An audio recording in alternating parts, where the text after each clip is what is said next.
Do you get like a bunch of intro songs and stuff? I do like 10 minutes of intro songs. Oh no, I just jump right in. Like we're in it right now. Oh shit. All right. Well, that was good. All right. Hell yeah. Well, Carnival What's good, Spirits and y'all? shit, huh? Thanks for having me, bro. Hell yeah, man. We got Swills Edition in the tunnels today. And I'm very excited to do this. You're someone that just randomly popped up and I'm like, all right, who the fuck is this guy? Because I've been doing this YouTube thing for a long time, but I took a little break like for a couple years. And whenever I came back and started getting reintroduced to the community, you're one of the first people like I saw popping up. So why don't you just go Yeah. ahead and we'll start with You a know, little I came in intro. hot and heavy, Seth. I came in hot and heavy. Um, I've been a juggalo for a long time. Been a juggalo for 30 years. I got ticket stubs from 96, 97 era. And oh, nope, not today. As my probation officer at school, I'll call back. Um, I've been doing this about 30 years or so, and um, I've been to 22 gatherings. This will be my 23rd gathering coming up. I've been around the community a long time, and I love the Juggalo community. It has completely shaped my life. I wouldn't be where I am without the Juggalos. And I look up to Jay and Shaggy. I've looked up to them for years. They might not be the ideal male role models, but I feel that they've taught me a lot over the years, just about how to be a decent human being.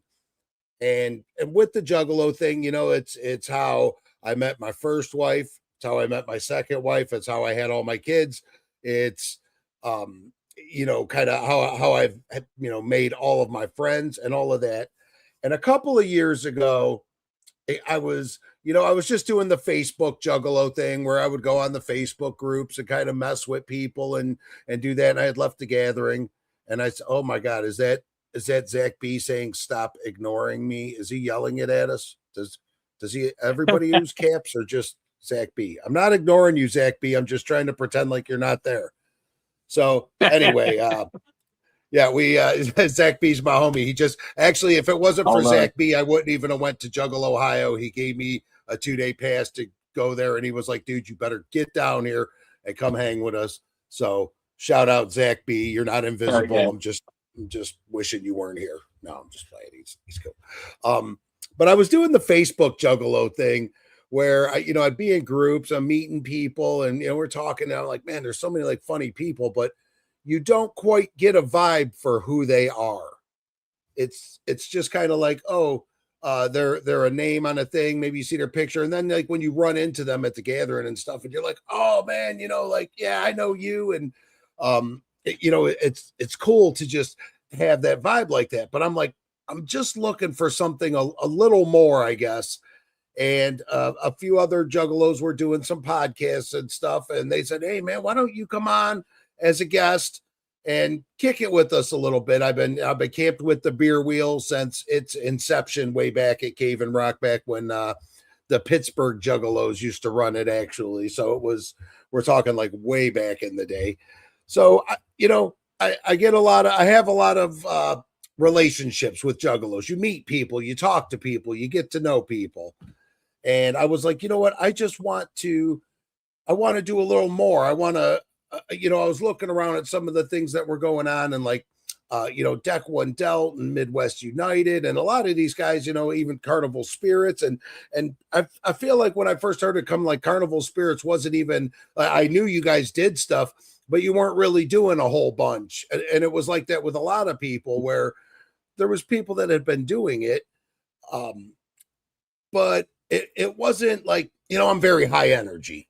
You know what I'm saying? So Right. I was looking for something a little more in your face. And I had kept suggesting to the guys they invited me on their podcast, and I'm like, oh, let's do this and let's do this. And they were like, no, that seems a bit much.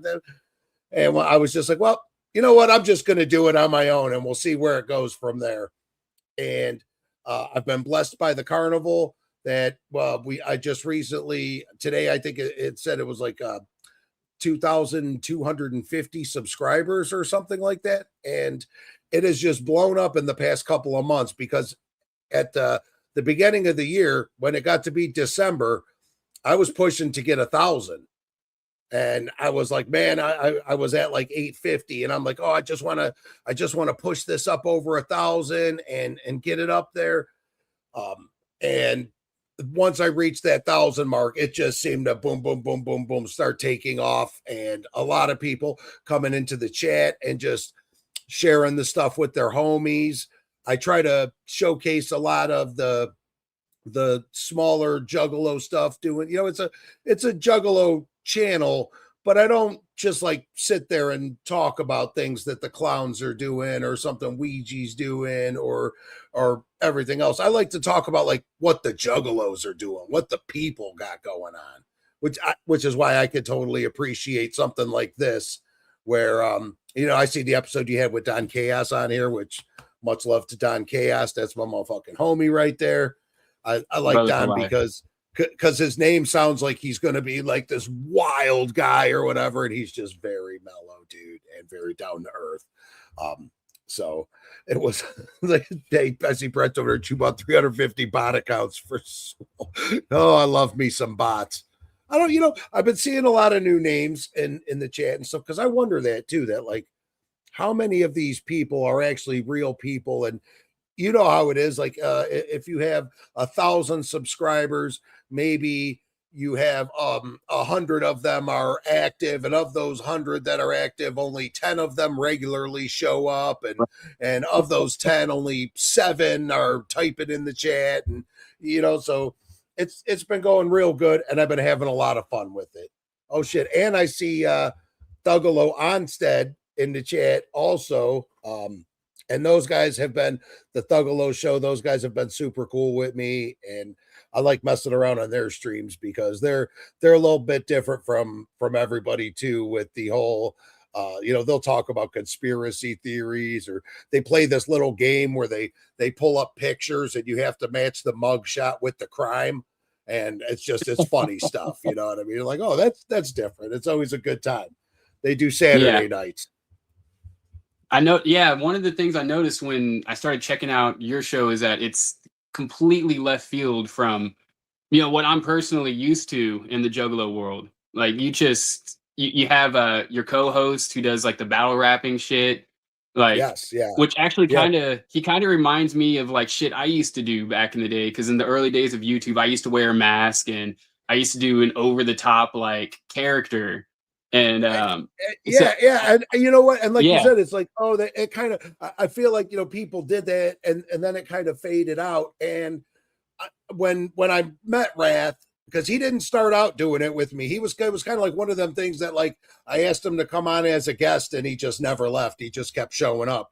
So so I'm like, well, okay, he's my co-host, and like you said, he's a little over the top with it. And, I'd be sure to tell people that, like, hey, don't be offended by the stuff we're doing. If he calls you an asshole, like, we're just, juggalos talk like that. That's like our love language. If somebody tells you to fuck the fuck off, that just means like, hey, I'll see you later, dude. Yeah. There's a totally different thing if you're like actively in someone's face, like, no, seriously, fuck you. Right. Yeah. Like, There's a big difference. And yeah. I also go on twice a week because, and sometimes it's hard to come up with stuff to talk about twice a week, every couple of days. But I really wanted people to get to know me also. If we hang out for 2 hours every couple of days, and I wanted to give people something to look forward to during the week, that we could have fun and you let some steam off. And all the time I'm getting hit up with different suggestions of like, oh, you should talk about this, or, oh, can you play this, or do you mind listening to this song? And I love that stuff. I love being involved in the community like that. Hell yeah. Oh, geez. So I see some of my haters over there in the chat too. Shout out Frankie Goldie. Oh, shout out to the haters all day. Yeah. My guys. But, you say you've been down for like 30 or so years. Do you remember the first time you heard ICP? Yes, I do. I was over at a buddy of mine's house. We were at a party, and let's see, I had to be in my early 20s, something like that. Yeah, it had to be early 20s. And chicken hunting came on. And this was probably right around the time Malenko came out, maybe because I heard chicken hunting and I was like, oh, this is a great song. This is a great song. And I didn't dive deep. I wasn't like I heard that and like, oh, I'm a juggalo, right? Because there was a lot of good music coming out at that time. And I was a little bit of a metalhead. I was into Pantera and I was into Metallica and Megadeth and Suicidal Tendencies and yeah, you already know, Yeah, So I do very much so. You're speaking hell my yeah, hey, language. hey, they're throwing money at me. Jake Neely just threw $5 at me and said, talk about Swilly B Rag's magical bag of spam. Oh, and that this is another thing is like all the stuff people are sending me and text me, thank you, Jake Neely, you the man. It keeps everything going. And then they're giving me ideas with stuff and sending me little emotes and sending me stuff going, oh, here, man, I made this little song for you, or hey, I drew this picture for the show. And just getting the stuff together like that and having people throw stuff at me like that has just been beyond great. Like I said, I'm beyond blessed with it. But it wasn't like the first time when I heard them, it wasn't like I instantly fell in love with them. I liked it and I knew what it was. And it wasn't until like the second time I heard it, maybe like a month or so later, where I was like, who is that? What is that about? And my guy says, yeah, that's this is Insane Clown Posse. Started talking about their record got pulled by Disney and shit like that. And instantly, okay, now I'm intrigued.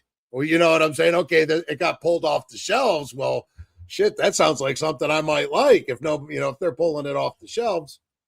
And I went to the record store. We had a Coconuts around here. I don't know if you guys had Coconuts out there. It was a big, CD album record store. And I lived in Evansville, Indiana, and Coconuts Okay. was one of the number one spots. Absolutely. Yeah. Evansville, that's down in the bottom corner, isn't it? That's like southwest Indiana. Oh yeah, right on the like Kentucky border. Yeah. Right. Okay. Yeah. So I remember going to Coconuts and buying every Insane Clown Posse cassette tape that they had at the time, because this is like I said, this was like 95, 96, whatever that was that came out 96. And there was like the Forgotten Freshnesses were out, Tunnel of Love, Terror Wheel, Carnival of Carnage, but they only had about 6 or 7 cassettes out at that time. But I remember going and getting that stack of cassettes and finding them and putting them up there, and the guy just kind of looking at me and going like, "You're spending $100 on this crap," and I'm this is me. And boy, I'll tell you, I played those cassette tapes out till they were warped. All of them would just get run front to back. Malenko was, of course, a lot of people look at that one and you can say that that's like Insane Clown Posse's. It's almost become kind of a commercialized CD or commercialized album, I should say. And I see the chats over there talking shit to me. Whatever, dude. Yeah, cassette tape, Zach. You don't know about them. Put a pencil in it and shit would eat it, and it was terrible. Um, but like I said, I remember just falling in love with it once.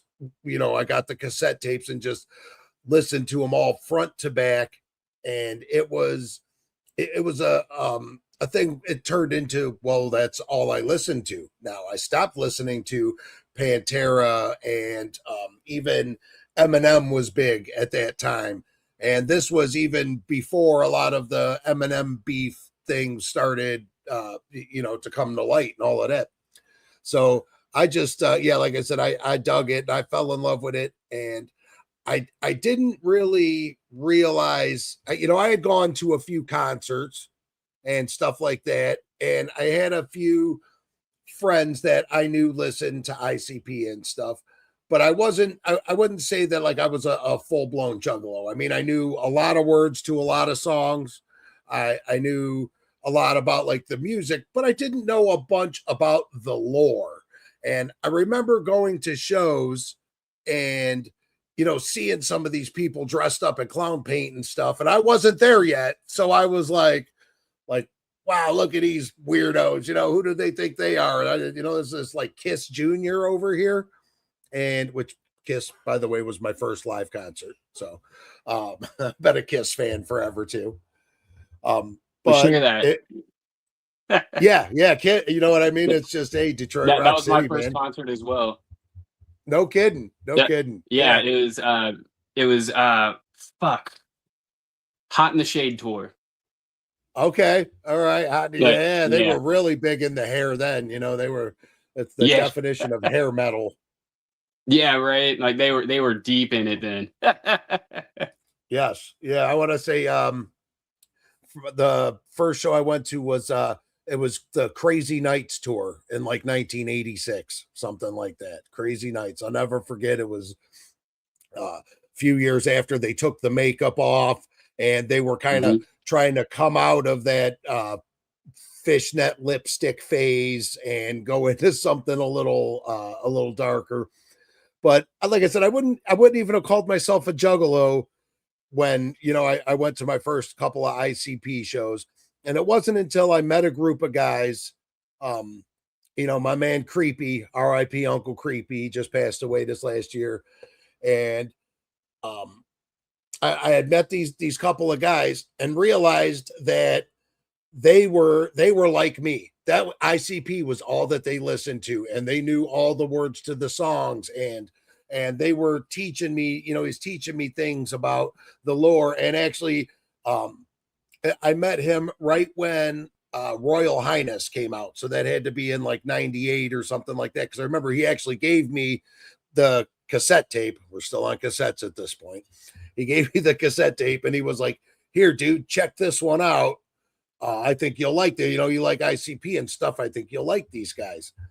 And I started to realize, you know, once I got to know my guy and I knew that, well, here's somebody that knows the songs like I do, and we're making jokes of them. We're making up our own bullshit about them, even, you know, just having fun with it.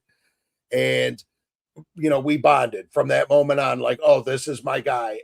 And then we started jugging together. You know what I'm saying? It was like, all right, this is my guy.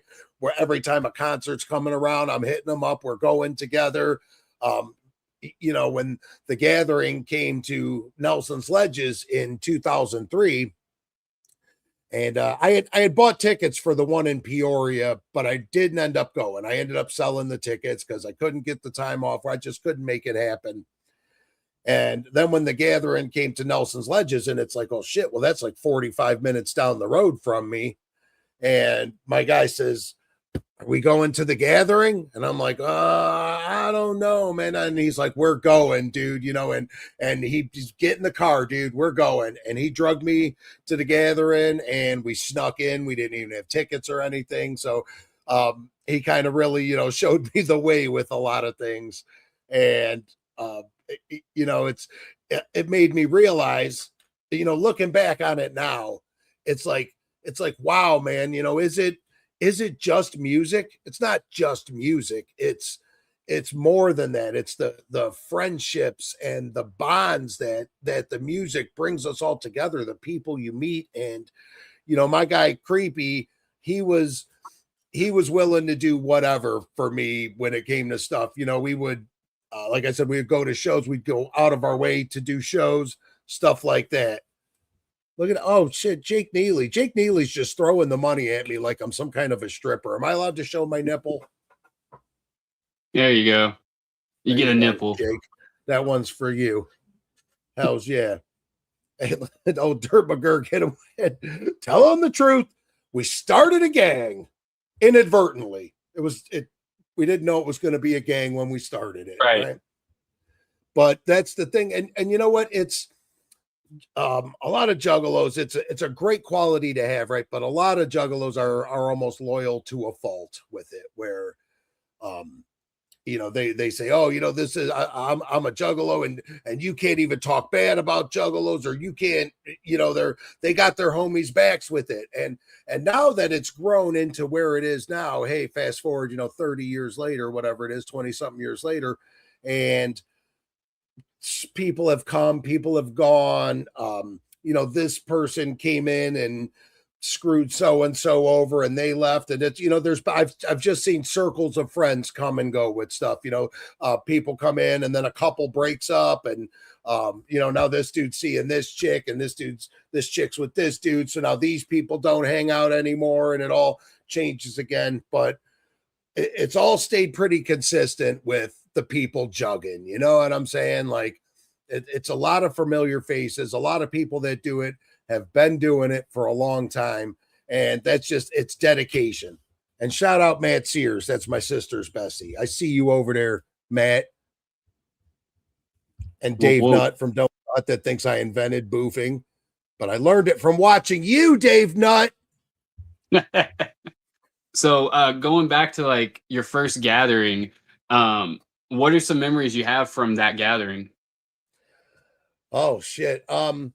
Well, like I said, it was 45 minutes from the house, and we didn't have tickets or anything like that. So we drove out to Nelson's, and we met some people on the side of the road. We started talking to some people, and they helped smuggle us inside.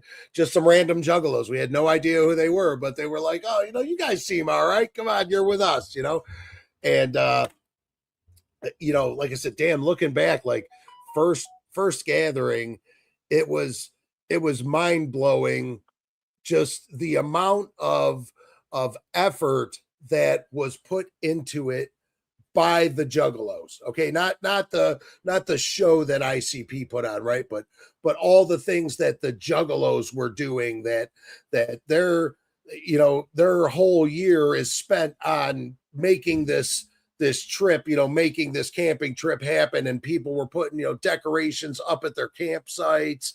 And, that's back when they used to do a bunch of the foam parties and stuff like that. So it just seemed like, it was completely, I didn't know anybody. After, I would say, second or third Cave and Rock gathering. Well, by that time, I went down we did a couple gatherings at Nelson's, and then we did the one at Pataskala, which was a complete shit show in 2006. I remember losing my shoe in the mud and shit like that. It was terrible.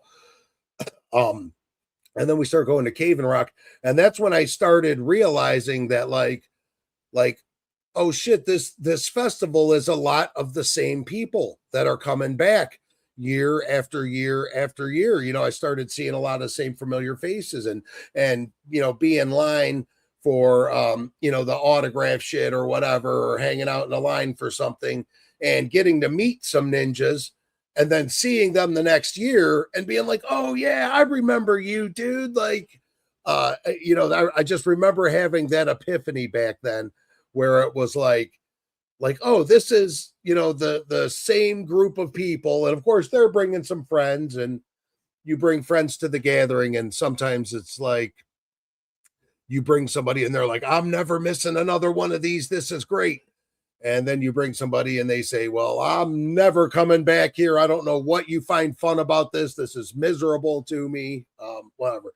But those first couple gatherings where I didn't really know anybody, they were real fun for me with that, not knowing things. But then once it got into a groove where I started like recognizing people and knowing people, that's when it really became like a family for me. When I started realizing that, hey, there's people from Philadelphia that come to the gathering every year, that no matter what we do, we don't talk all year, because it wasn't even like all this social media and shit like it is now.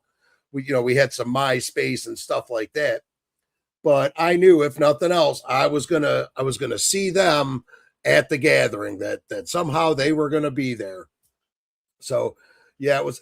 He said Swill built the drug bridge. I can't take claim on that, but I do miss me some drug bridge. What a great place. The one time I went to the gathering was 2009. It was Cave and Rock. And I could tell that like, I knew no one. It was just me, my wife, and we had a homie. Mhm. And knew absolutely no one, no tent, nothing. Just ourselves and like some bags of clothes. And yeah, man, we ended up having an amazing time. We had no money, like the family took care of us. And And it was it's actually the amazing how one, they do that. I don't yeah. recommend anybody just come there with no plan and penniless, but also it will. Oh, the carnival has a way. Like I said, like after coming back a few years, and I really started believing in the carnival. Because that was prime time family era back then. Those cave and rock gatherings. Even the beginning of the second deck, all the Riders stuff coming out, all the Lotus stuff coming out, and there was that positive message that was in there that it just um it kind of like clicked one time, one day where I was just like, oh, this it's more than just music, and it's not quite a cult, it's not quite a gang, it's it's a community, you know what I mean? It's a culture, and jugging isn't just music, it's a way of life, it's an attitude that you have Right. where where it's um maybe confidence that you carry with yourself, that you don't care if you're a scrub, you're all right with who you are, and that you're doing the right things, and trying to trying to make the world, you're not out here being a piece of shit is what it comes down to. I feel like was a lot of the message for me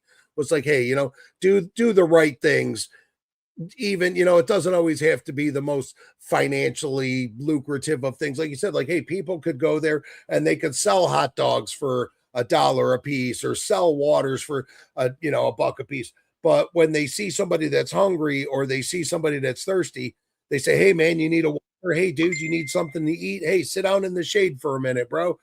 Just to complete strangers. And some of that was just like, seeing that throughout the family.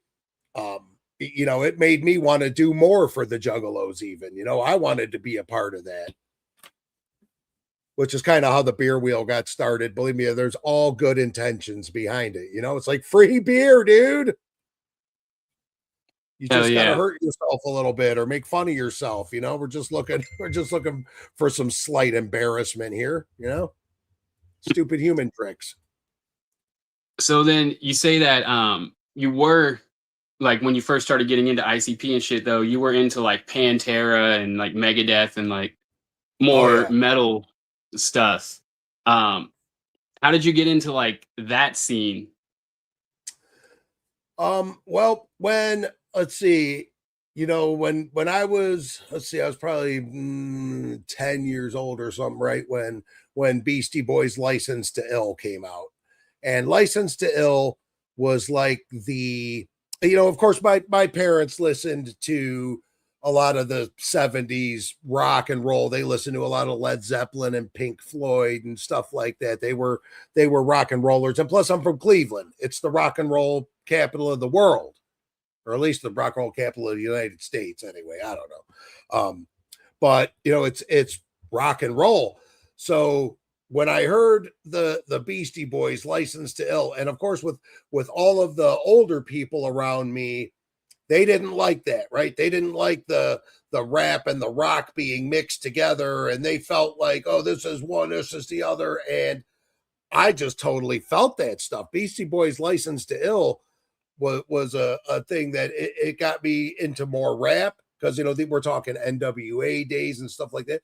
And then on the other side of that, I wanted to get deeper into the metal too, the Iron Maiden, and even some of that screamy metal. Slayer was a thing back then, and when Pantera came out in the 90s, and I was a teenager, and I just remember being like, wow, this is unlike anything I had ever heard before. It was like its whole own genre of music for me.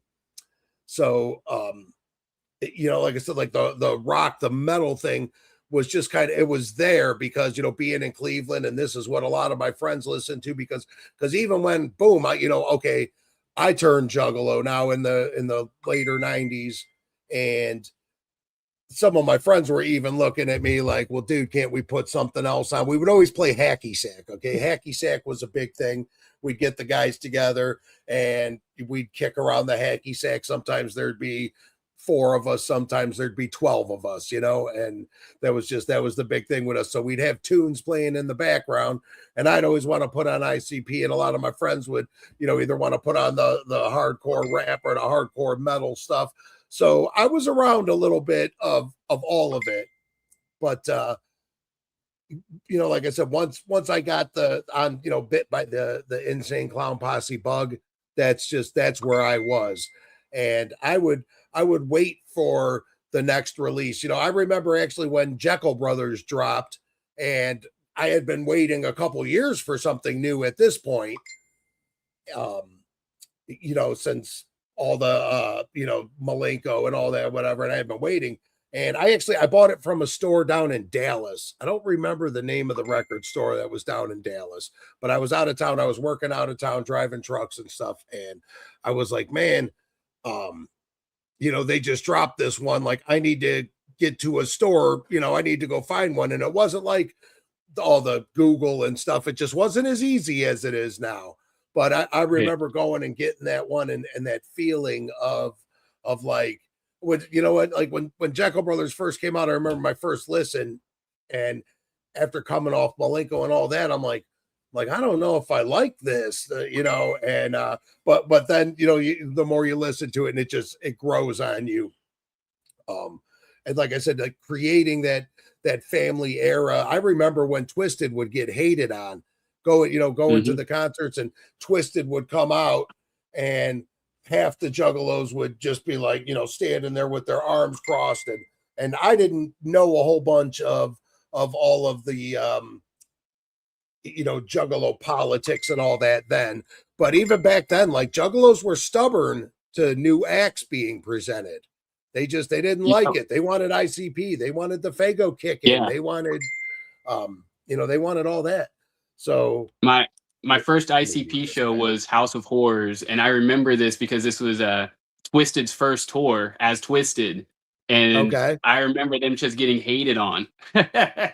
Yes, yeah, it was a thing, and I'm like, like, I liked them. I liked the sound of it. Most Tasteless was good. It was something different, and I remember getting that cassette tape. Also, I'm stuck on the cassette tapes, and just playing that thing front to back, and wearing it out to the point where it was warped and you couldn't even read the songs on either side of the thing anymore because it had been taken in and put out and flipped around and kicked around so much. But yeah, it was like I said, I remember all that, and even the juggalos kind of rebelling back then, and then it just came in where like you say, that one day they were accepted. And I was at the Twisted Rock the Dead tour when they went on their very first thing. They played some little shitty bar here in Cleveland called the Euclid Tavern, and it's like this hole in the wall bar that probably holds maybe 120 150 people max. And I remember, like, going to that show though, and seeing all the juggalos there and the people there, and going like, man, this is my family. These are my people. I love the wild shit they were doing, and the different sound of things. The family era isn't ever going to be replicated. Okay. We all grew into that, and trying to even explain it to some of the new people now, people that weren't part of it, where like I said, it wasn't even like they would always announce when they were dropping something or doing something. They would just be like, oh, boom, here's this new Riders CD. What? When did that come out? I didn't see that. Like, that's, and that stuff was just, it was such a fun era to be a part of, with the different music that came out, the way they would make fun of things. We're talking like back in LimeWire days and stuff too, right? Like in the early stages of pirating music. And you would find like different mixes that people made and different versions of songs and that stuff. It was unreleased music from ICP and stuff. And yeah, that was like some of the best times, just waiting on that new stuff to come out or being surprised by something new coming out. And it was just like I said, it was good. It was a wholesome thing, and the Juggalos cared about being Juggalos. Now, Yeah. as it grew and it got a little bigger with thing, of course, you have you start getting people in that don't necessarily hold the same core of beliefs as everyone else. And there's people there that want to abuse it. There's people there that just say, oh, well, you could come to the gathering with nothing. Well, that's what I'm going to do. I'm going to come with nothing and I'm going to eat everybody's stuff. And, I'm going to walk away with this 12 pack of beer. And I'm going to, people that just like abuse the love of the family. But for the most part, it was all love. And it was, hey, if you wanted a beer, here's a beer, man. If you want, we're making burgers and you want a burger, man, that was good stuff. And for the most part, Juggalos are still like that. But there's definitely a little more, people are a little more standoffish these days than they were back in the early days of gatherings and stuff. Well, I think the culture has just morphed so much, since those days, since like the family era. But with that being said, how do you feel about the current state of the family though? Like I personally feel like we're in a good like place right now. Like whereas like 5, 6 years ago when things shit was kind of like screwy, I Right, feel right. like Where they're trying we to, got I through feel it. like they're trying to, the stuff with Twisted, and then they bring Ouija in, and it was. Hey, I want to shout out to my man Dirt McGurk over here because he's bringing up that's some real old stuff right there. That was a bite off of the Mike Jones, and that was my actual phone number. It said, if you want to call Swole, you know what to do. Dial 965-4442. Shout out D. I wish I still had that phone number. Anyway, but yeah, that's one of the old school homies right there. But yeah, the where we are now, I can tell you, I personally feel we are on a definite upswing. It took years for me to recognize what Ouija Mac is actually doing. And there's still haters on him. There's still juggalos out here that say, "Oh, fuck Ouija Mac. I don't like that shit. I can't understand them, and That's not for me." And that's fine. But he was a great choice by ICP to carry this culture on his back. And he's a true believer. Ouija Mac is a true believer in this carnival shit. And I believe everything Right. that man has done, he has done for the bettering of our, whole culture as a whole. We needed a guy like Ouija Mac. We needed some new blood that was going to come in and somebody that was going to be dedicated enough to not give up on us, to not give up on what he believed in. He went through a rough period there where when he first came in, yeah, some people love it, but also some people fucking hated it. And Ouija was still a Mhm. little fucked up from, when he first came over, he got signed to psychopathic, and, he's talked about it and stuff, but he's had some drug problems. And it's not easy to stay motivated to create and to do stuff when you're on drugs, because you just want to do, when you're hooked on drugs, you just want to do drugs. So, but he stayed and he believed and he cleaned himself up and he got off of the drugs because he realized that, like, hey, I can't do both. I have to do one or the other. And he decided to put that down and follow this path where, like I said, a lot of the stuff where he talks about, it's hard to just say, okay, Ouija, they passed the torch to him and Ouija is now King Juggalo, da da da. No, because Ouija's just one of us. when Violent J and Shaggy are saying things, we look at them like they're the originators of this stuff. They're the OGs. So we look at them and whatever they say is like, oh shit, that's gospel. That's it. That's the word. If Violent J says it, that's what it is. Unless, of course, he's talking Yeah. about Yanni. People weren't going for that one. People weren't going for that Right. shit. No, I remember when Ouija first came in because I was a Swagtooth fan, and I remember whenever he dropped his first solo single, it was Piece of Shit. And I remember the transition, and then he's gonna be playing what was it, the march, and oh wait, he's in this video. He's now I remember that transition period whenever he was trying to clean himself up Yeah. and he was putting Swagtooth behind him, and he had to cut all those people off because they were just not good for his health.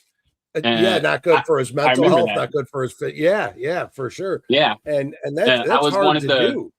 first people to buy like a piece of merch like from his very first web store. So I know this transition that he went through very well. And if you listen to the music, he's literally like taking you along his journey, basically. Like if you dig deep enough and pay close enough attention, like, yeah, there's a lot of this wicked, fucking slap a thotty on the ass, fucking, Yeah, and see, all that and shit's that's in the there. thing too, right? Is where like when you hear some of it, and like I said, of course, catching predators and the Nazi thing, whatever. You hear a lot of times I hear Ouija say that shit, and I'm like, okay, is he just saying this because he knows it's what juggalos want to hear, as opposed to like where when ICP would say something like that, I would be like, well, they're saying that because that's what they believe in. That's the foundation of their beliefs. And, talking about karma and this and that, and then when Ouija would say it, I would go, well, is that really how he feels? Or is he just kind of trying to pander to us? But I have since realized that like, because a lot of his songs are even like sound bites from ICP, where he takes a little sample of the song and then turns it into its whole other song. But Yeah. that's what he is there to do, though, is to carry on. He's not trying to change the message or spread his own word, his own gospel. No, he's still preaching the words that they are. But it took me a little bit to realize that and get used to Ouija back. And once I kind of got used to him and I actually sat and I gave him a chance and listened to some of the stuff that he was saying, I'm like, like, wow, man, this dude's a poet. He's actually very metaphorically clever. It's fast paced, and you have to know some juggalo lore to get even some of the references of stuff that he's saying. So I'm like, okay, this guy's done his homework with some of this shit. Yeah. Yeah. No, you go back into those earlier like Swagtooth days, they got songs like Fago and Shampoo. I think that was one Chronic and Shampoo, but what was it? There's one mixed up Fago and Promethazine, call it Juggling. That's on the first Swagtooth album. Right. And then he's like wearing like Esham fucking jerseys and shit. So yeah, he's always been there. But I think the reason that he started going extra hard and doing the like as what some people would call pandering is because that's really coming from the heart, and ICP gave him the cosign to do it. Whereas like before when he's Swagtooth, it's like, okay, maybe I should just kind of like sprinkle a tiny bit in there, but not be too upfront, But then when he got the cosign, he went running with it. And he also kind of made it cool to take ICP songs and chop them up like we would do normal hip hop, like people do with 3-6 and shit like that. He really brought that into our culture because back in the day, people weren't doing that shit, like every once in a while someone would like spit a verse over like, like you had A&B that did Fuck the World and shit like that. But that shit was crazy fucking hated on, if you remember. Like people are like, no, we don't want that shit.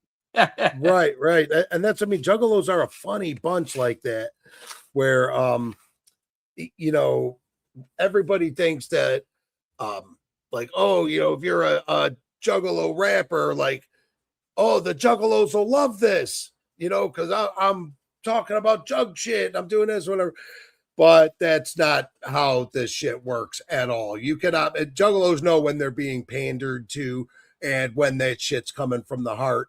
And I think that's one reason that guys like Clockwork E are having the success that they are in this shit, is because those guys are juggalos and they come from this. They're a product of this and they truly believe. So it's not necessarily pandering, it's their personalities being put into music. Like, hey, shout out Cheese House also. I see Cheese House in the chat, and Cheese House won a jersey, a Potty Boys jersey last week. I hope you get your jersey, Cheese House, and I hope you enjoy it. It's gross. It's got poop all over it and shit. I don't know. I got one too. So when you start going to gatherings and stuff, did you start paying attention to the bigger underground? Because like when you started going to the gatherings, we were deep in the family era at that point, because that's whenever like we had like Esham and you had like Lavelle and shit like that as well. And the camp was fucking huge. Zug The Island. camp was growing. Yeah. Yeah, I remember, right, and getting AMB and of course you had Blaze and ABK and Boondocks coming into it. And I was just talking with somebody the other day how I'm like, man, like when Boondocks first came in, and I want to say it was Out Here was the name of the song, right? It was one of Boondocks' first ones, and it was like, man, I wasn't much into the Southern, country rap aspect of it, but Boondocks came out and it was something different. And I just remember hearing that CD bumping everywhere, that gathering, and people embraced it. They wanted some new blood to come in. And, oh yeah, Pixie said, and Crimson Creek. Crimson Creek's another one where it's like, it's a classic. It's got some great songs, but as a juggalo into the wicked shit, and I'm from Ohio, I'm sure maybe some, down south juggalos feel a little different, but with the Boondocks thing, it's like, okay, yeah, Boondocks track or two mixed in throughout is fine. I'm not going to sit and listen to a whole Boondocks album and love it and put it on repeat. But there's definitely some good stuff in there. And like you said, it was the height of the family era where this is what we wanted. We wanted everybody to come together and everybody in the studio together, recording songs, bouncing ideas off of each other and just evolving from it. I feel like it was everybody feeding off of everybody else, and they were growing in success. So they were feeding off of the fans also. It was just, it was a good time. It was a good time to be a juggalo. And, when the second deck came along and, all the beef with MNE and the breakup and all of that. And I felt like jugging went to a dark place for a long time. So it's good for me to finally kind of feel like it's on an upswing. I was just saying the other day, like my new slogan has been like, it's a great time to be a juggalo, especially an Ohio juggalo where, we're spoiled. We're the belt, we're the buckle of the hatchet belt here in Ohio. And everything from Michigan runs through us. The stuff from the East Coast comes through us. We're blessed with our shows. We can get concerts, go a couple hours to Columbus, a couple hours to Detroit, a couple hours to Pittsburgh. And there's always some kind of juggalo show going on, especially like Dayton. Dayton's another big one.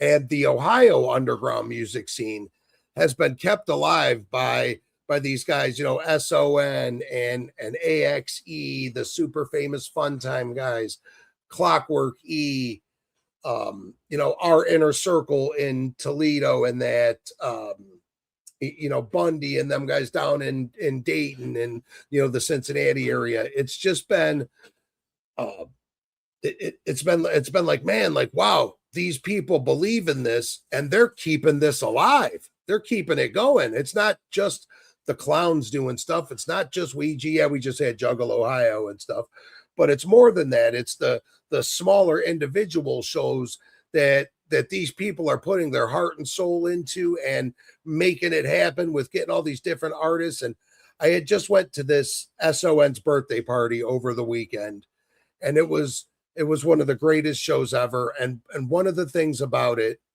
was that all the artists that were on it, Siamese Goat, God, and them guys, they're up in Michigan, and they've been killing the game. Of course, Clockwork and all these people, Keegan Grimm is another one that I feel is a very underrated artist in this area. But a lot of the tracks that these guys did together, a lot of the collabs or features, when they were doing their set, the guys doing the feature would come out and do a song with them. So it was just like, That's awesome. Like, oh, this is great, right? Everybody's doing it, everybody's helping everybody else out, and it doesn't seem like it's so much as of a competition as it used to be. I feel like a lot of the artists used to hate on each other because, why am I going to help you promote your stuff if that's going to take eyes and ears away from what I'm doing? I want people to see what I'm doing, not what you're doing. But I think everybody finally reached a spot where it's like, oh, there's plenty of eyes and ears for all of us. And just because someone listens to you doesn't mean they're not going to listen to me. Like, I want people to listen to you. So maybe they'll give me a chance then. It's definitely, it's a good thing. It's a good thing recently these days. I feel like a lot of the artists are getting over that, like, I'm better than you, or I'm better than everybody wants to bring everybody up. And you got to match talent. Okay. You can't just be out there and think that like, oh, I'm going to get, Clockwork on a feature. And if you don't come correct with it, them boys are going to body you on your own song. So you don't want that. You better step your game up. And I love the way everybody kind of pushes each other to do a little better and be better. And not only that, but like, being in Ohio, there's a lot of the same faces at the shows. There's a lot of the same people that go to the Clockside events and the Juggle Ohio's and the ICP concerts. Like I said, the super famous guys there, they got one coming up here in a couple of weeks.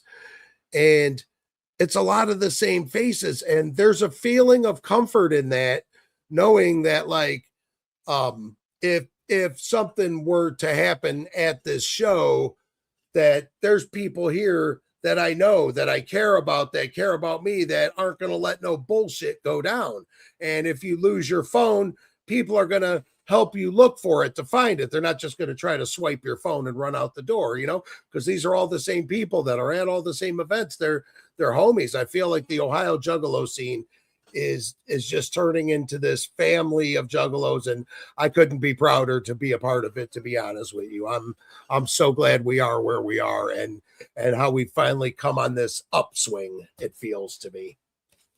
No, I gotta say, like, being in Ohio, you guys are definitely blessed. Like, me and Beastmaster were just having this conversation. Yeah, you got like AXE, who I remember when they were first coming out. I remember their different iterations before they got signed to MNE. I remember when they got how signed everything to could have been so different had they just not signed to MNE. You know what I mean? Like, just been so different for them. I went back and forth with AXE a little bit myself, where I liked the Psycho album and I liked the Necronomicon up to there. And when they went to MNE, I remember almost kind of feeling a little bit like, oh man, you guys sold your soul. Like, what'd you do that for? You didn't need to do that. It was like a betrayal feeling, because they also performed the gathering and kept it quiet that they were signed to MNE. Like, they were in the process of that. I found it interesting. It felt dirty. It felt dirty. It did. They lost me as a fan for a little bit. I'm not going to lie. And even though they were like Ohio guys and I wanted to support them, and then I would just like hear their stuff and I would go, oh, that's all right. Yeah, that sounds like all their other stuff and whatever.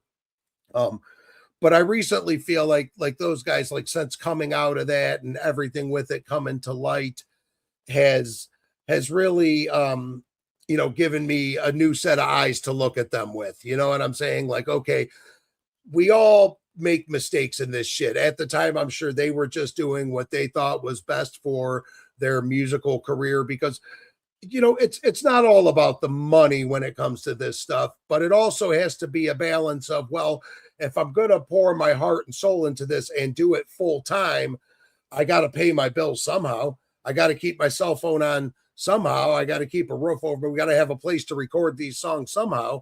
So there has to be this balance of you love doing your art, but also you want financial stability from it. So I understand a lot of it with it. But like I said, when they came back, and it's like, okay, now I look at these guys like okay, they're kind of standing on their own, and they're coming out. They were different, yeah, sure, they're in a mask and they're talking about a lot of the same, it's all kill, death, kill, eat it, kill it, fuck it, whatever. But they have a way about them, a way of passing it back and forth. And whenever I talk about AXE, because I don't know like which one's which, I just call them small, medium, and large, because there's just like, there's the three of them. And but they bounce off of each other, and I love that. I missed, going back to the Beastie Boys. That was the thing that they did, where one guy would start the bar and another guy would finish it. And, they'd come in almost like have a conversation with each other during the song. And Siamese Goat God's doing a lot of that. AXE does a lot of that. Super Famous does a lot of that. And that's stuff I like to see as an old head juggalo is, the guy's bouncing back and forth out of it. Fucking shout out Mick Wig Split. I see you over there, Mick Wig. I see you guys over there making noise. Andy Christ. But yeah, one of the things I think that we got to give AXE credit for is making it cool to have like masks and shit like that, because we didn't really have a whole like lot of people wearing masks and really doing a full like ICP style like gimmick or whatever. We had Low Key, who really did the mask thing, but he was kind of, shout out Low Key and all that Shadowland shit he's been doing. Jesus Christ, oh man, yeah, that guy does sure. not stop. That guy doesn't stop. But yeah, man, like we had Low Key doing the mask thing. We had like, Mars, who had like the Hannibal mask shit. But then from out of nowhere, AXE came out. And as soon as they dropped like with a mask line and everything, like ready to fucking go right off the fucking back. I remember that shit. And, we started getting like Super Famous Fun Time guys who were also popping up around this time. And like those two groups, I feel like really popularized like a couple different things, because with Super Famous, they brought fun back into this scene. Like there wasn't a lot of people having fun. Like they have a whole different dynamic about them. Yes. Yeah. Like we had like bunny junk and shit like that, but that was OG shit. And that kind of just disappeared for a little bit, I feel like. But then we got Super Famous Fun Time guys, and then we got like Clockwork E, and it just started progressing and evolving in ways that I don't think that any of us really anticipated, but it's super fresh. It's all fucking juggalo shit for sure. It is all jug shit. A lot of, I even was saying something the other day about how like horrorcore music, it's a funny genre, because a lot of it is the same. A lot of it is, of course you're talking about murder, you're talking about this, but it's a lot of storytelling rap. And if it's not done the right way, tastefully, whatever it is, you kind of like, oh yeah, okay, I've heard that before. I'm not going to go out of my way to listen to that again. But AXE has done well with keeping it fresh, with changing up their sound a little bit here and there. Like I said, they lost me as a fan for a little bit, but when they dropped the Lost Lake Estates, where it was AXE and Super Famous Fun Time guys on the whole album, it was Lost Lake Estates, and that kind of like I felt like it was like a breath of fresh air for everything that they had been doing. And I'm like, oh hell yeah! Hey, shout out Tooth Gang. in the chat also. Tooth Gang, my man Tooth Gang. He was my co-host last night. Big supporter. Been Oh a yeah, jug forever. Looks like he should rap, but he doesn't. So, but that, that's the thing with it is like you said, doing the masks and doing all that. It sometimes it comes off as tacky or too much, but these guys are getting it and they're living it, and even doing their own. The Zooligans are their own breed of people. Okay, like not every Zooligan is a juggalo, but 90% of them are, when it comes down to that. And like I said, they're doing their own festival every year. They do their own Camp Zool thing, Camp Zool shit, and they got to be doing all right because they're on like number 4 or 5 or something like that. So they must be doing something right. right. And I think that's fucking just a testament, not just to like them, but to this culture and how we do shit, because there's no other subculture that's ever existed like Juggalos. We're like one of the most loyal fans that you could ever fucking have, like for sure. Absolutely. Loyal to a fault almost, because Yeah. like I said, some of these guys, and they're so loyal, when ICP and Twisted left or whatever, and I felt some sort of way with it or whatever, right? But I wasn't always a fan of a lot of the emo stuff that Twisted was doing in that anyway. But these guys were juggalos. They were part of it. They were the vice presidents of this shit, if you will, and when mom and dad kind of started beefing and splitting up, and it's almost like you're feeling like you have to choose one or the other. Well, I didn't want to choose. I didn't want to have to choose. Right. I wanted to be able to listen to what I wanted to listen to. And but then after like listening to Twisted, and I don't know if it was me or the way they would do their stuff, but I would hear those little sneak disses on ICP. I didn't always hear it in ICP's music against Twisted, but I always heard it in Twisted's music against ICP. We're like, oh, these guys are bitter, and they're letting just the little twist of the lyrics to jab at these guys in whatever way it is to, but it's like, man, it's like you guys are trying to turn the fans against each other, and we're trying to be this, they're trying to preach unity here. And it's hard when we say, oh, well, everyone's welcome here. Well, except you can't come in here because you're racist. There's exceptions to it. There's whatever, but then people want to, they want to mold it into the way that they want it. And it's just not like that. You don't get to pick and choose who is a juggalo. People only they know if it is. And if you could just sit there and make it into this cookie cutter society of, okay, this is my idea of a perfect juggalo, and okay, you're allowed here, but you're not, and da, da, da. Well, what fun would that be? Then everybody would be the same, and that wouldn't be no fun. That'd be some boring ass shit. Sure, for sure. But yeah, so whatever this shit starts going down, like ICP and Twisted start really beefing, like Scotty D did that infamous interview with ICP, the tell all interview where ICP sat down and just put it all out there. And I'm pretty sure it was that interview where it was revealed that Twisted would not be marching because they wanted to be paid, but they were going to be doing the Dark Lotus for Juggalo Weekend. That shit was fucking canceled. Right. But right. I think it's really interesting how they just totally buried themselves for a lot of us, because it really just told us what they were all about. Like when you listen to songs like for me personally, I fucking love Mirror Mirror. I can't listen to The Reason anymore.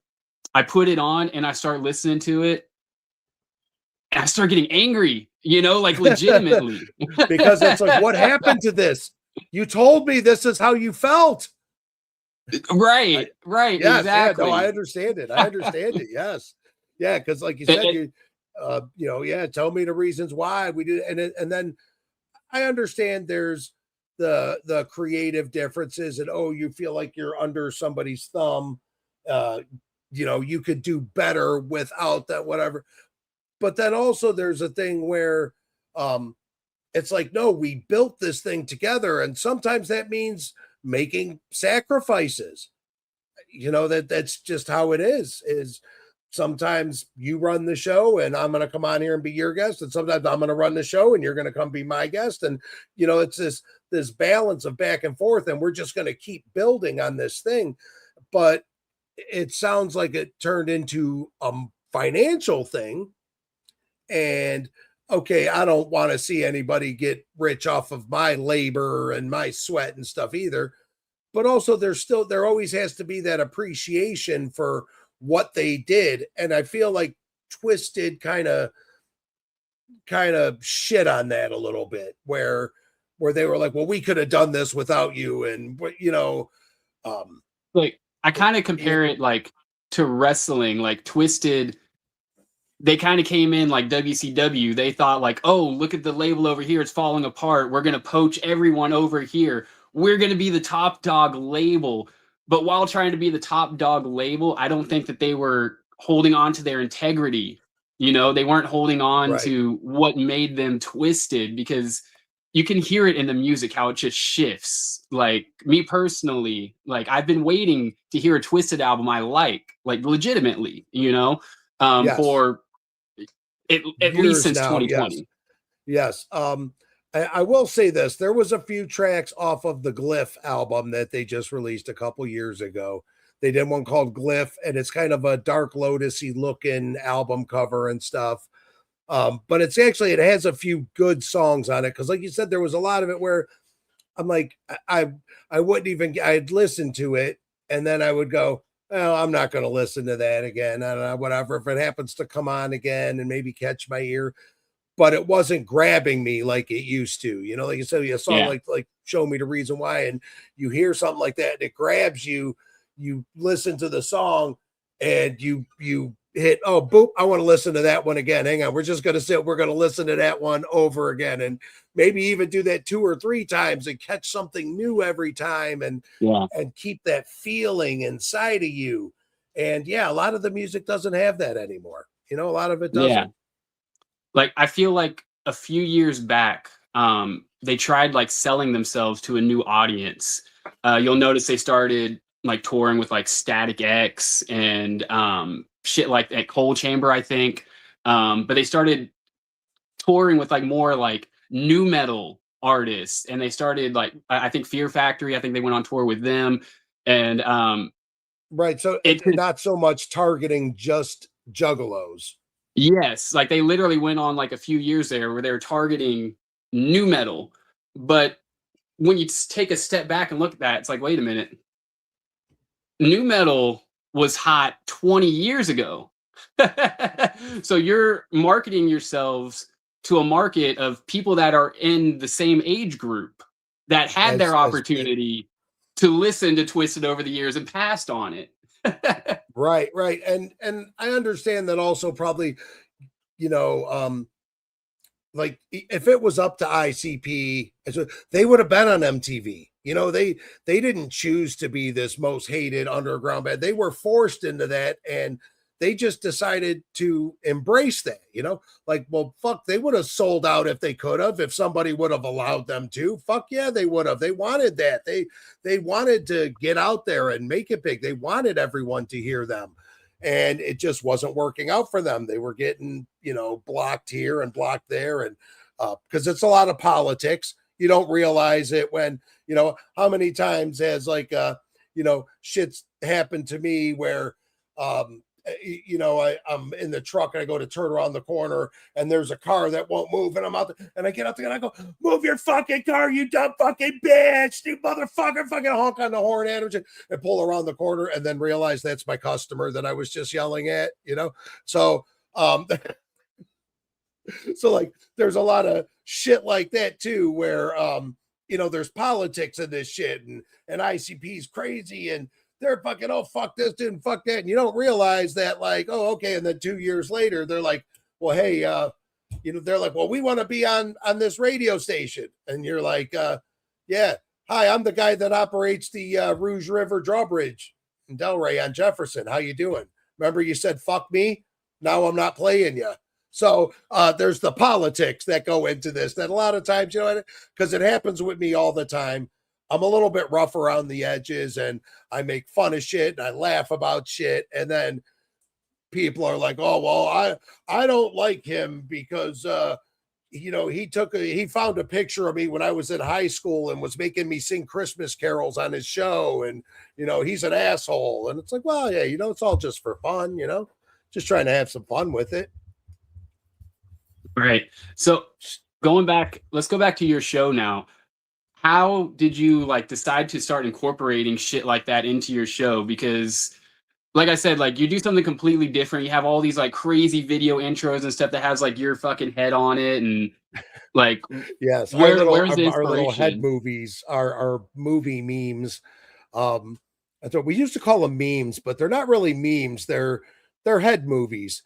And that was the thing that this app came out, and my sister, a couple of my guys were on it, where they were just making fun of the different shit that was out there. And like I said, it just kind of turned into part of the show. It was a good way to have some laughs with some of the people that are in the chat with some of our friends and stuff like that. And it's a good way to kind of like segue and distract from things when you feel like you've kind of burned out on one topic and you want to move to something else. It's almost like a little commercial. But they've turned into things where like people send us pictures, or we always try to like get some with the guests and stuff. I call my guests my guesticles, and I always try to like get pictures of them and incorporate them in with stuff. It's like I said, it just kind of turned into one of them things where we're like, oh, okay, this is just a regular thing we do on the show now, and it's fun. It's something fun to do, and it's fun to keep the people involved with it and stuff too. And I only put heads of people that do super chats.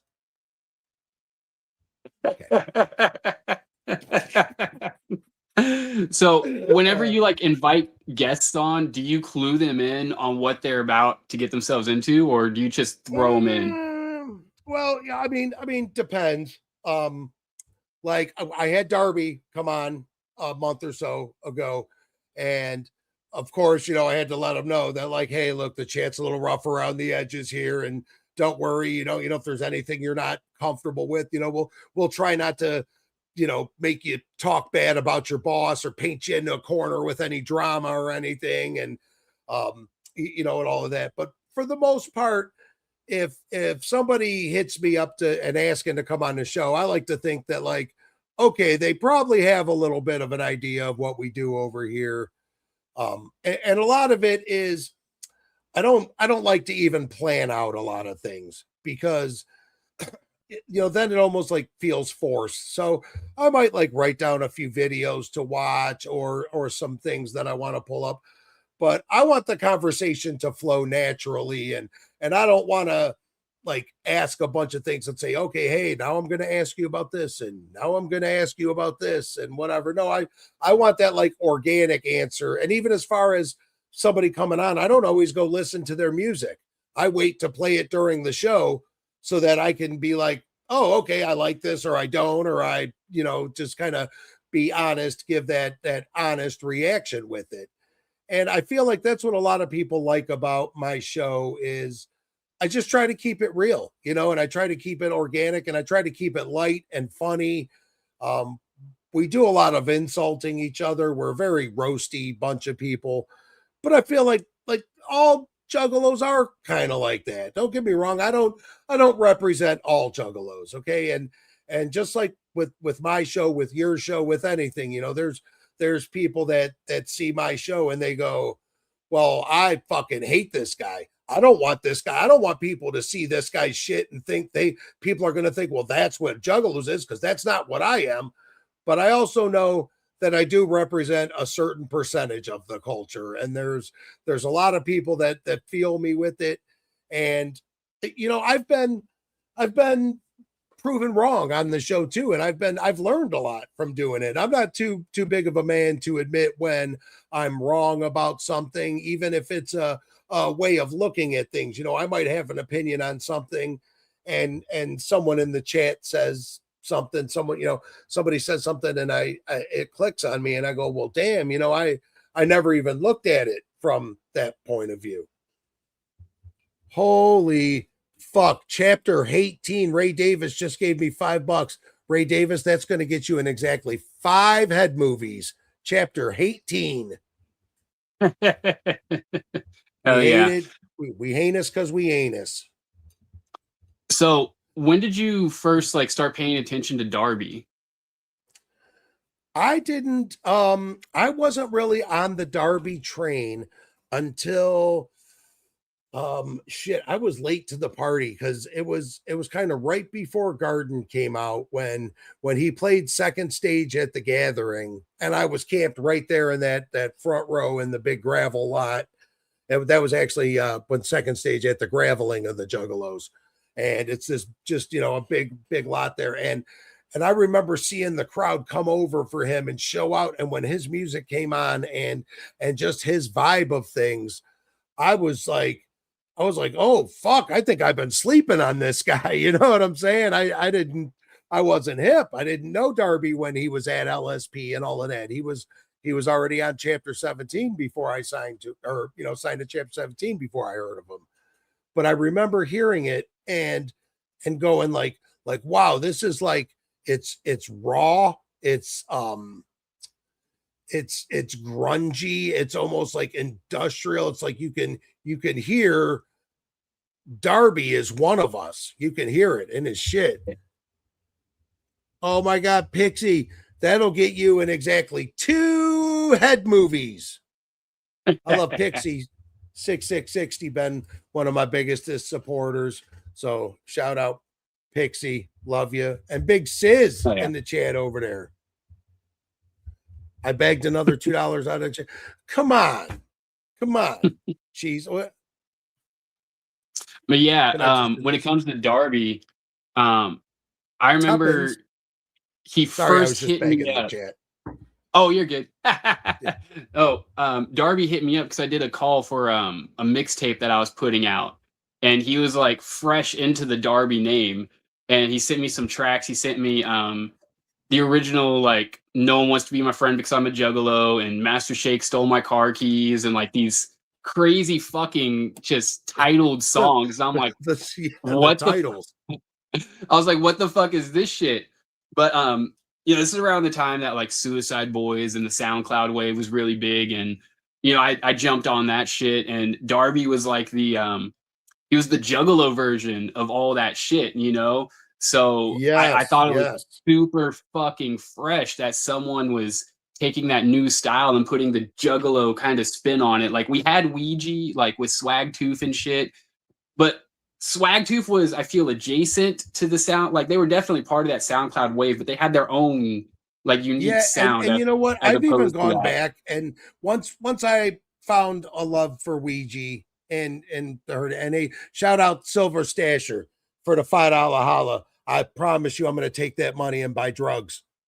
Um, but I had got it, I got an appreciation for Ouija, and I went back and I listened to some of the Swag Tooth, and it wasn't grabbing me. Okay. Now I don't know if it was like, oh, what I was hearing wasn't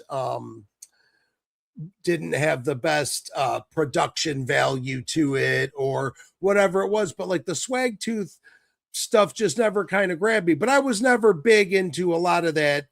Um, you know, I don't want to necessarily put them into like that Suicide Boys, but that's what it reminds me of, is like that southern industrial thing. But they're like from Vegas or whatever, right? So it's not even necessarily like southern, but it almost feels like that kind of genre with it.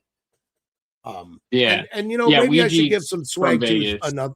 Yeah, I should give Swag Tooth another chance with things, because I have found a love for some people like 99Z. I don't know if you listen to 99Z and Saliva Gray. They got some stuff out, but it's very hardcore. And and even like Bloody Ruckus, the Resurrection of a Broken Ooh. Reflections album, has this old. I love what Ruckus did with that album. I couldn't tell you a lot of the songs and the things, but I know this, that sometimes when I'm in a mood, I pop that shit on and just let it play in the background, and I catch myself going, you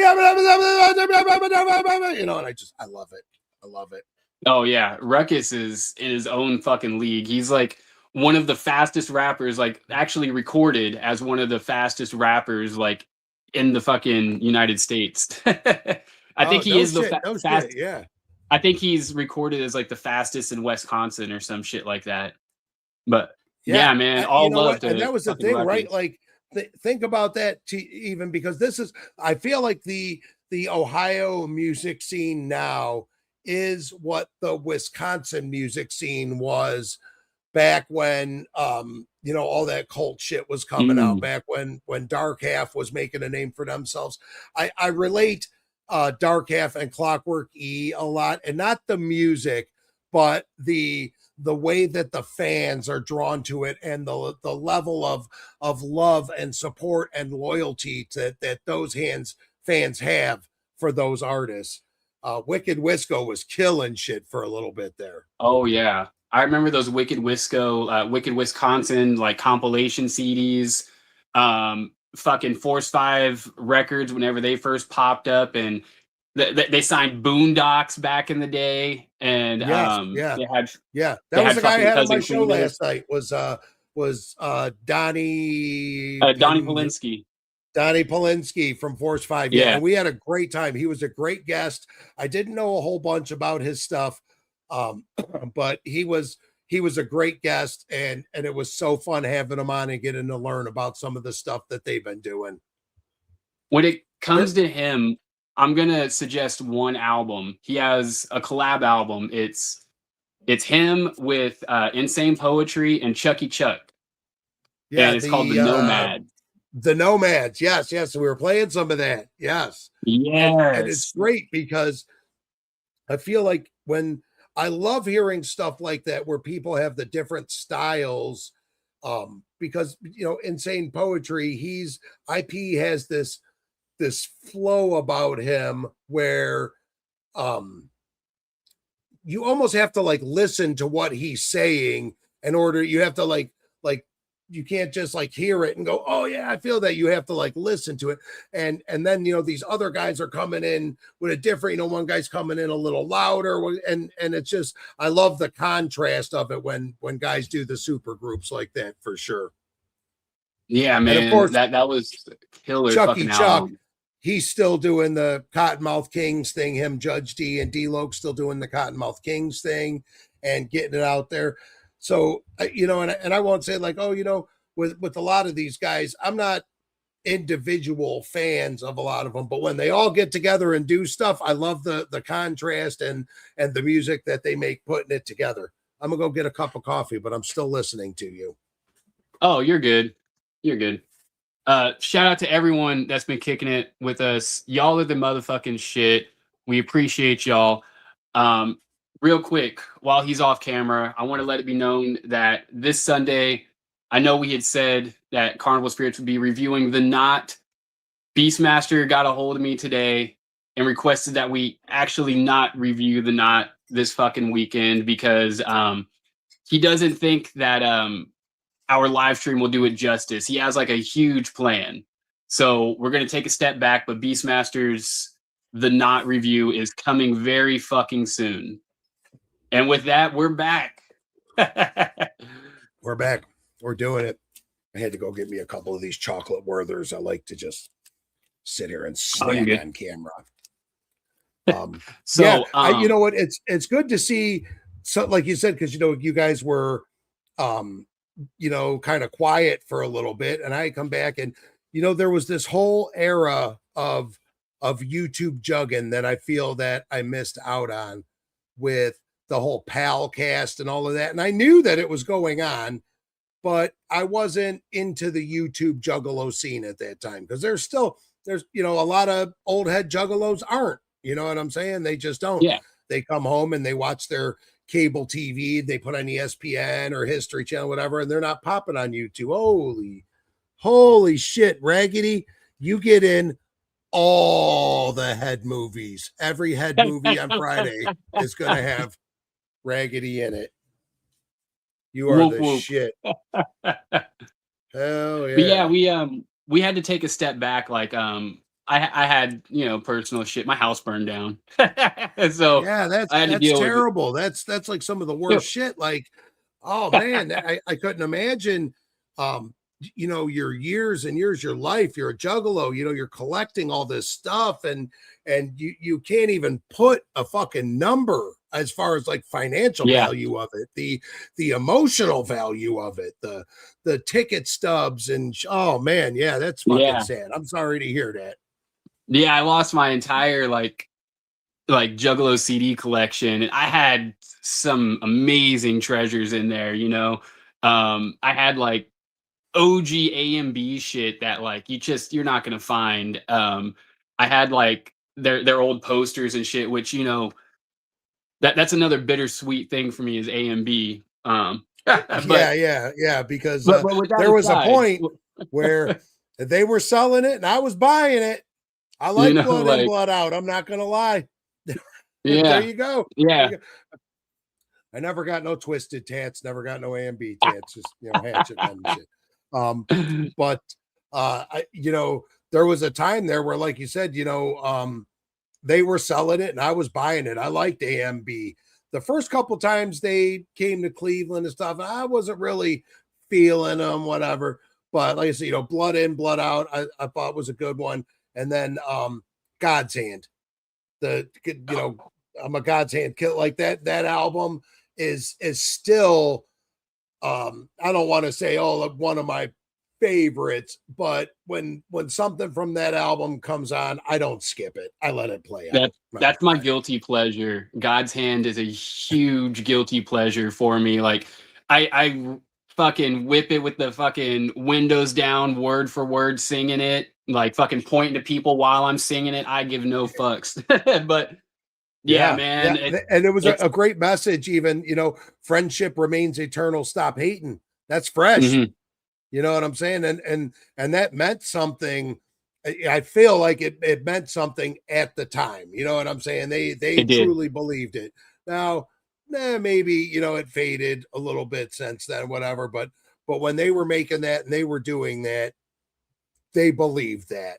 And I feel like them Yeah. believing it, the confidence that they had into it was what I do. Oh, like Raggedy super chat, you dumb fucking chat. God, my chat's so fucking stupid. Hey, what up, Trevor Tanner? 420, my dude. But Fuck yeah. you're Thank you definitely guys. onto something there. Fresh Crew, like there really was like a camaraderie there, and it meant something. And you know, um, we started making our second mixtape, Carnival Spirits mixtape, right before all that beef set off. And there's a version of our mixtape that's like 5 or 6 different features that are all from Canonize. So Oh, um, that iteration will probably never fully see the light of day.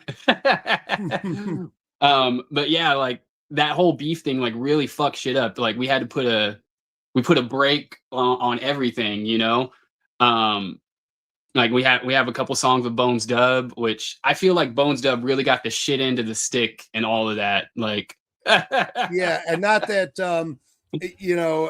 yeah, he definitely wasn't the star of AMB when it came down to it. And I just realized I thought his name was Bone Stub, like somebody that got their arm cut out, like Bone yeah, Stub, but it's Bones Dub, not yeah, Bone Stub. I just figured that out, whatever. But yeah, he did, because like that's like this is your partner here, Young Wicked is that's your partner, and he's over here making decisions that maybe don't have the group's best interest at heart with the decisions that he's making. but yeah, but also, what are you going to do? You're painted into a corner here where yeah. that's your guy, and he's kind of taking the reins for it. Well, it's not just his guy; it's his literal younger brother that's out there Right, wilding. it's right. This was family. I got to have his back no matter what. Yeah, like I feel like he really got the shit into the stick with that because like if you remember he was supposed to be in like he's supposed to be in the Have Nots and that got scrapped as well because of that. Like he had to duck out of that project. That was him, ABK, and Big Hoodoo, Hmm. which they ended up doing one with just Big Hoodoo and ABK. But I feel like ABK is another like interesting one when it comes to like his kind of departure from the label because it was a very quiet departure. And at the same time, he's trying to claim, oh no, everything's good. Like I still got albums coming out there. I'm dropping an Eh, album there, here, and here. Like it kind Yeah, of yeah, got and it's like, muddy. well, wait a minute, yeah, that how does this work? Because right, because they're eventually gonna clash. Somebody's not gonna like something that you're doing with it, and that was another thing where I feel like Psychopathic got real petty, and I don't blame them. I don't blame them, right? Where they got real petty for a while there, where it was like, oh, if you work with an MNE artist, then you're not welcome on any of our show. You're out. We don't fuck with you no more. We don't need you.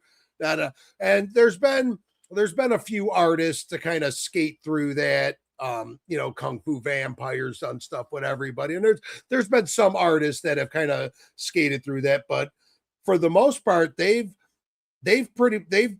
blackballed bands for or groups, for doing things with Twisted or for doing things with MNE in general. And that's kind of you know, when it because at the end of the day, it's the music business, right? And it's about business, it's about money. Uh and a lot of these people that are out here, uh, it takes a lot to be able to do this full time. Now, okay, maybe a guy like Kung Fu Vampire, he's full time Kung Fu Vampire. He makes enough money off of his merch and off of his touring and all of that to survive and do stuff. But a lot of these guys that are out here doing this, well, shit, man, they still work at Home Depot. They still got a day job in the kitchen doing stuff, or maybe at least their girlfriend works or something. You know what I mean? It takes a lot to be able to live off of doing your art like this. So they're just making decisions that they feel are gonna financially benefit them at the end of the day.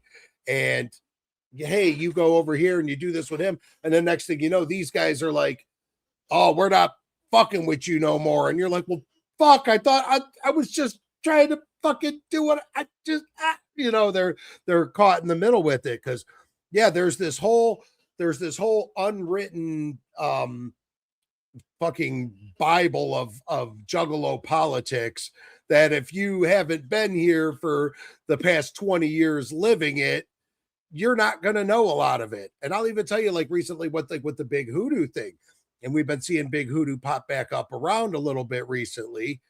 And I was a little bitter with hoodoo after all that shit went down with Laney and shit, whatever, the Hollow Wicked stuff. That was very heartbreaking and personal for me. And they ousted hoodoo, and then it's like, oh, okay, hoodoo's out. He's not one of us. We don't fuck with hoodoo no more. Fuck big hoodoo. And then it's like, oh, hoodoo's playing the float. And it's like, well, damn, wait a minute. I thought we didn't fuck with hoodoo. What's going on here? Everybody deserves a little forgiveness and all of that too. Um, that's it. Oh, hey, fucking, hey, Ray says Jeffrey Nothing of Mushroom Head is a local stagehand in Cleveland. I can believe that. I I believe can, that one yeah, I can thousand believe that. percent. I think he was the only one they didn't invite onto the No Faces tour that they're just doing. Yeah, They're doing a yeah, tour with, a shame. and A right, sh- and oh. it's a shame, but he's a real disturbance in the locker room, though. Uh, uh, So you think that ICP will ever mend ties with Twisted? No, no. At this point, I think they gotta stand on their ground, and it's maybe not Shaggy. Okay, maybe Shaggy doesn't hold that same bitterness. Um, but let's look at the reality of things. And hey, Precious shout out to Precious Juggalos in the chat because he says, I don't know much, but I know I'm glad to be here. And Precious is an older guy, and he kind of just got back into the scene recently, and he does his I little love the art Precious. thing with yeah, he jugifies the precious moments and Which stuff. real quick, actually, will my fucking thing let me do this? Since we got Precious here, I don't know if you saw this, Precious, so I'm gonna show this. This is just for you, if it works. Oh shit, look at that. Congratulations. That's for you, Precious Juggalos. Hell yeah. I So I watched a lot of Precious Juggalo Shovel. He streams every day when I get off work. He's on like every day from 5:30 to 6:30 here. And I love going on. His chat's real nice. The people in it are super cool and very welcoming.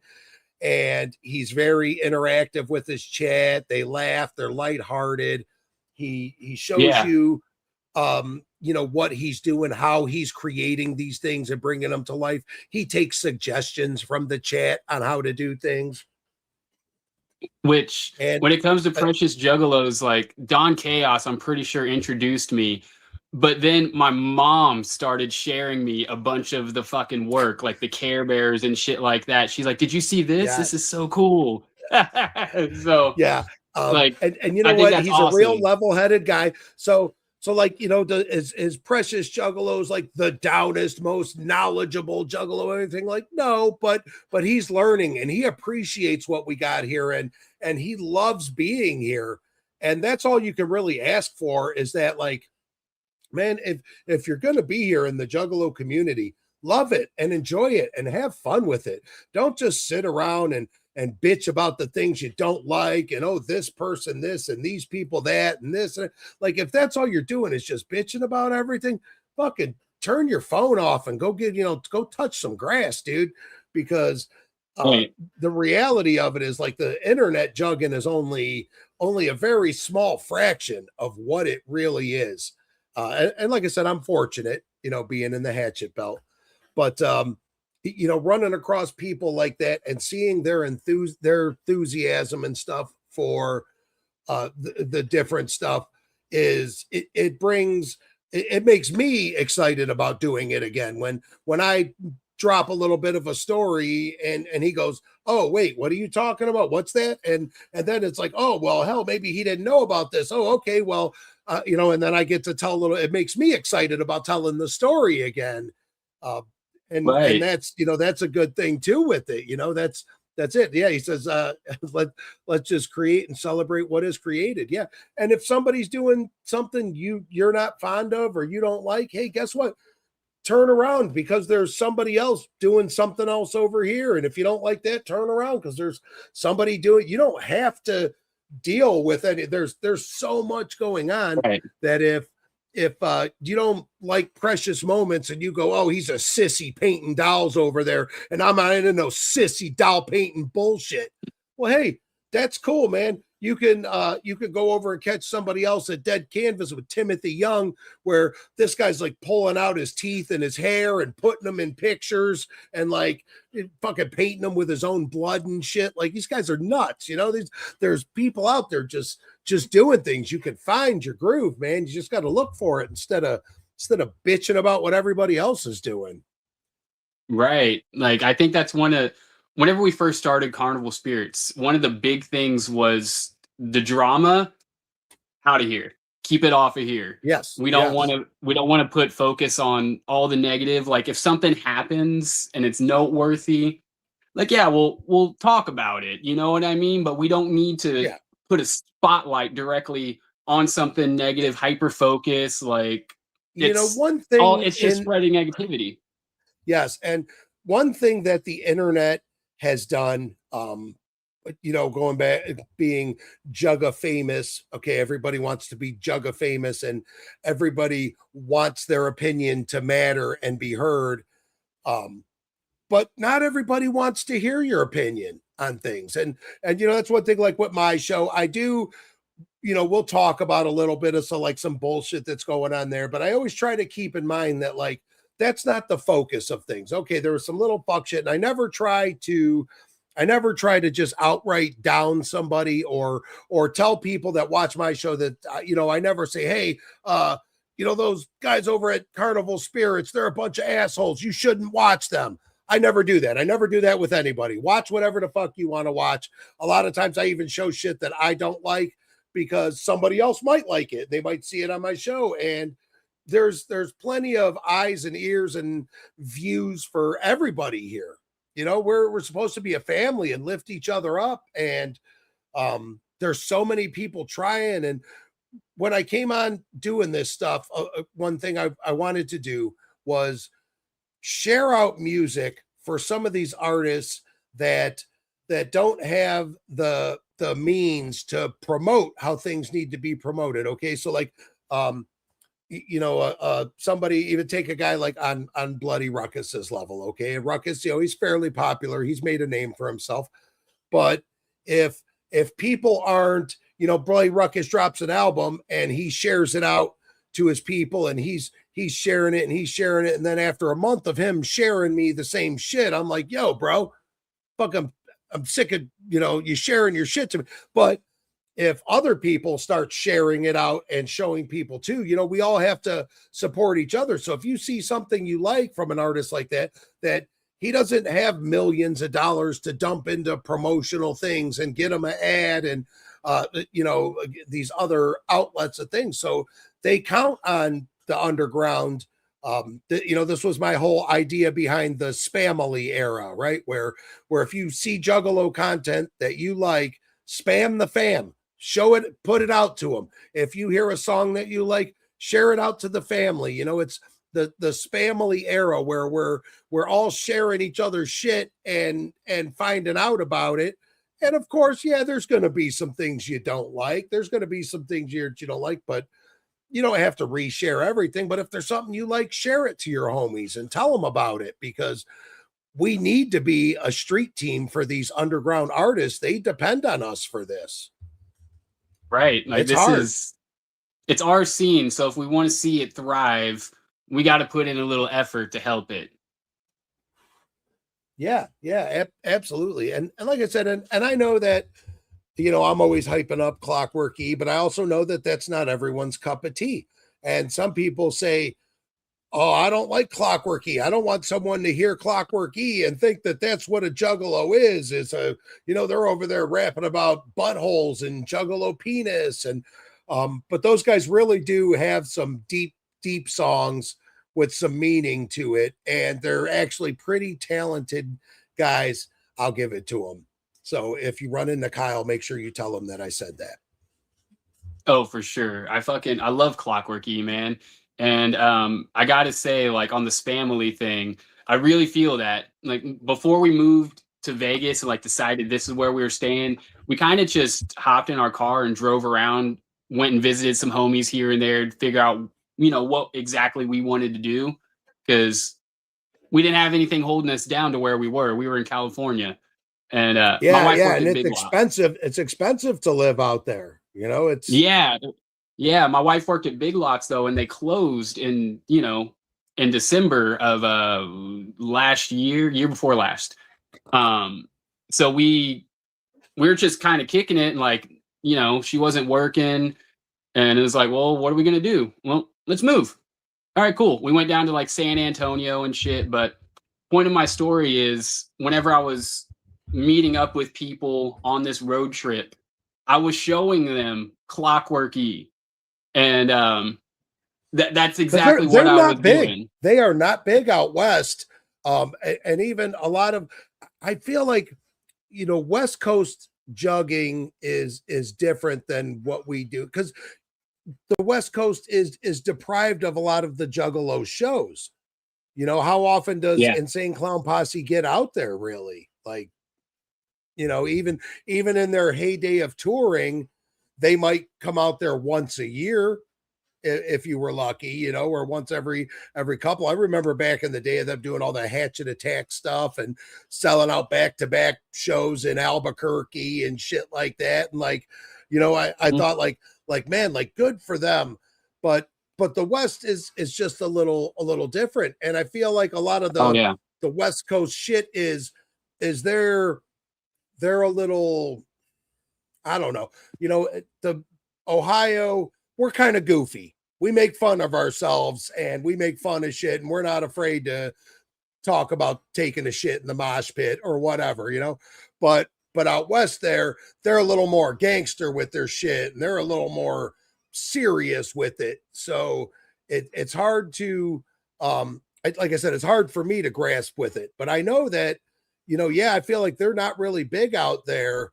And it's good that people are out there actually showing them to people, and maybe showing them something beyond Juggalo Penis or Give Me a Show, where it's kind of just that shock butthole poo poo pee pee rap. Shout out my man Gold in the chat, Juggalo Gold from motherfucking Canada. He's a Mountie and shit. What's up, Mountie? Oh yeah.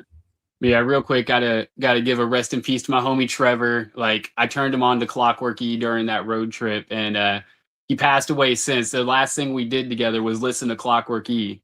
So I always have that memory, you know. And you know what? And that's dope that the music reminds you of shit like that. You know, this life is short, Seth. It really is. It happens quick, and where we are right now in the jug and shit, you know, I feel like a lot of the old school shit and going to shows in my 20s and 30s and stuff, that like I took it for granted. That I realize now that those were the good old days. But when they were going on then, I didn't realize that they were the good old days and kind of took it for granted. So I've been trying to be a little more appreciative of what we got going on right now. And right now in the Juggalo community, yeah, there's some division with shit because it's real high school set clicky like with shit. But also the people that are in it together, the friends of friends that are doing this, that are supporting each other and loving each other and truly embracing what we got, and buying the merch. And like you said, you know, now you have that bond with Clockwork E with your dude when you hear their shit and they remind you of it, you know. And like I said, you know, my uncle who passed away a long time ago, and my man Creepy that just passed away recently, you know, there's still old school riot shit and shit that comes on that like reminds me of them. And then I got to remember that I'm like, man, I do this stuff for them guys. I do this stuff for the people that need those memories. You know what I'm saying? That like, you know, we're bonding over this. It's so much more than just music. It's our lifestyle. It's our way of life. It's our friends that we make. It determines the way we treat people. It determines the way we treat ourselves even. That like it gives us this confidence. And if you can, you know, walk around liking songs about buttholes or losing your junk by a Timu fuck toy or whatever, and laugh about it and sing about it proudly and laugh about it, like that takes a certain level of confidence. You know, that's just not something, you know, you could do.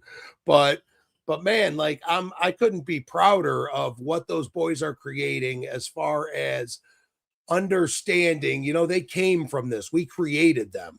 So the juggalos that say like, oh, well, they don't represent me. It's like, well, yeah, they do, because they're a product of our environment, the environment that we created. So I'm proud as hell of everything that those guys have done, and done it all on their own. You know, they've probably learned a lot. They've, you know, made some money, they've lost some money, but their merch game is on point, and they understand that if you want to thrive in the music biz, it's not about the music, it's about everything that goes along with it. It's about going on tour. It's about printing dope jerseys and dope shirts. And actually they just made some pants and stuff. And it's like, man, like, you know, keeping it fresh and making the people want to support you like that. You know, it's hard to do. So I'm very proud of those guys. Nobody tell them I said that though. Fuck them. When it comes to like Clockwork E and like Siamese Goat God and all these people that are hitting right now, I'm campaigning, because a lot of people are like, oh, this is the future. This is the future. No, pay close attention. Kind of like what you're talking about. This is now. Pay attention to what's going on now. Now is the time. Right. And okay, you know, say, oh, maybe, yeah, it's the future, but it's also you know, it's just a blade of grass. You know, pay attention to the roots. Don't I'm not saying it's not gonna grow into a big old tree and you know, whatever that, but like right now, like pay attention. These guys are putting their roots down in it. And a lot of these guys, one thing I really love about the juggalo, the underground music juggalo scene is these guys are only a click away. If you really want to message them and say, hey man, when you said XYZ in your song lyrics, that really made me feel it. And this is what I interpreted from it and whatever. And they will hit you back and say, hey, thanks. You know, shit. Yeah. Yeah, Oh man. shit. Like, Unhappy in the chat also. He says you can see them Sunday in St. Louis. You're gonna be opening that one, Unhappy? heard Fuck that. yeah. Which unhappy, I might be seeing you here in a few weeks. Gloom to the Tomb. I'm still not sure if I'm going to be able to make it, but Gloom to the Tomb's Oh going my down. god, I wish I could go. I pre-ordered my Gloom Unit CD already. I can't wait for it to get here. I can't wait to hear it in the car. I think Hell yeah. Acetone and Frankie are dope fellas. Frankie's like one of my biggest haters, but he also keeps me on my toes. So I don't mind that. I keep him around. I'm like, all right, you hate on me, but you right. You ain't wrong, no, you know. So Yeah. I'm very excited for what those guys are doing and what they're getting ready to put out, and because it's hard out there on the West Coast to get the support. You know, one thing, like I was saying with the Ohio Juggalo thing, that a lot of the artists support each other, and it's a lot of the same fans. So it's it's easy for us to go to a show every 2 weeks or you know every week where it's a packed up crowd and people are buying merch and whatever because it's everybody supporting everybody. But out west, everything is so fucking far away that it is hard to have those regular get-togethers. Well, too, like it's just it's a tough market. Like here in Vegas, there's always something going on. In LA, like LA is fucking LA once again, always something going on. Like, I saw But not Cottonmouth Kings. necessarily, not necessarily right. Okay, yeah, Cottonmouth Kid, but right, there's always something Yeah. going on. But it's not always juggalo. Same thing with Vegas, Yeah. that there's always all kinds of weird, wild shit going on. You can go to Fremont Street and check anything out anytime, you know, but it's not always jug shit. The jug Yeah. shit is where you're gonna get that family environment. Yeah. But like even whenever I went to see Cottonmouth Kings, there's maybe 30 some odd people there, and that's in the we're on Cottonmouth King Coast, so it's Yes, just a yeah, tough market. they've kind of faded out. They went through their own little you know, I didn't realize till recently a lot of the bullshit that they went through with the actual Cottonmouth King's name and you know, their YouTube channel and Instagram and all of that getting uh you know, taken by this other guy. And you know, there's all this, you know, behind the scenes drama. But I also know that the quality of music isn't there like it was back in the early 2000s either. You know, they've lost a lot of people. You know, Pakalika, which may not have contributed much vocally to things, but um, The vibe. it was a staple. Yeah, the vibe. It was part of it. You know, having Lou Dog come out on the drums, and Cottonmouth Kings was one of the first rap groups that I had ever seen where somebody was out physically playing the drums while they performed, and it blew me away back in the day. Like live music, I love live music. Okay, I love going and watching a live band, and there is something to be said about pulling that off and making it sound good, because I don't know if you've ever picked up a guitar, but it's hard to make it sound good, especially with four other guys doing things too. So when you get a live band together and they're jamming, or like I said, you know, the doing the rap, because I've noticed that like Esham's been doing that a lot live lately. Tech Nine's been doing that live lately. Twisted's done it where they keep a drummer with them. because the vibe of that guy on the drums with the music is just, it adds a whole different feeling to it, a whole different vibration, and I love that. I miss that shit. Yeah. But yeah, like musically, it's definitely changed up, and I don't know. I like the new stuff they're doing, but I respect everything you're saying because 25 to Life, the last album that Cottonmouth Kings put out, is now listed as a D-Loc album.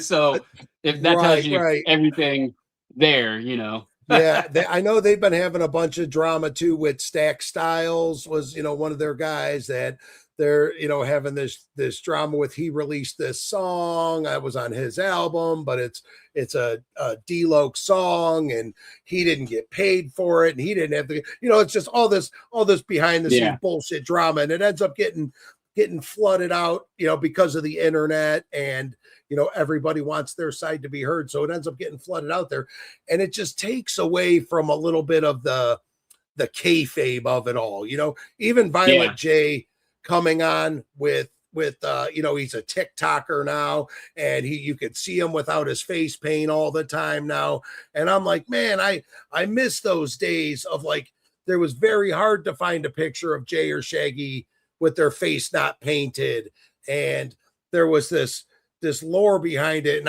I believe that they lived their life as these evil clowns that were doing all these wrong things for the right reasons, and this vigilante superhero shit, and now I see fucking Violent J cooking lasagna with his girlfriend and shit on TikTok, and it's just kind of like, yeah, like, are you the Duke of the Wicked though? Come on, like, come on, Duke. You make me But happy that I'm not on TikTok or social media because dude, I'm telling you.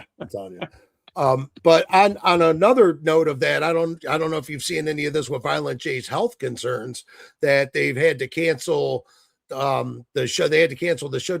Were they supposed to go somewhere tonight, or they had a few nights off? I'm not exactly I'm not sure even sure. how it went, but I know he left the Davenport, Iowa show early. He left like halfway through the set. There's kind of video of him where he's like almost clutching at himself, and he's like leaning against the 1C and ICP. They got the big light thing, and he's like leaning against it, and you could tell he's not doing good. And then he kind of drifts backstage, and they said that he left in an ambulance or something, and I'm like, whoa, like this is not good. Shit gets real when I Man. talk a lot of shit and I make fun of these guys and I do whatever, but also these guys are my heroes. I've looked up to these guys for 30 years for guidance, for when I was feeling down, when I didn't know how to deal with the problems that I had going on, and I would listen to the music and shit, and these guys have guided me spiritually for years. So, Right. oh, okay, Unhappy says they had a show tonight. They're playing tonight. Well, good. I hope that whatever's All good. right. I was making fun of Sarah poisoning them and shit, and that's probably not cool, but I I'm wonder also why hoping they're people doing don't good. like me. I know they have Stranglemania coming up this weekend, and I'm pretty sure ICP scheduled to wrestle alongside the Vampiro. They're at least coming out with him. Yes, yeah. I see some of that too, or whatever, right? And that makes you wonder, like, yeah, how much are they really going to be able to pull off? I understand that they're older gentlemen now, with all the stuff that they've been doing, and they probably haven't taken the best care of themselves over the years with stuff.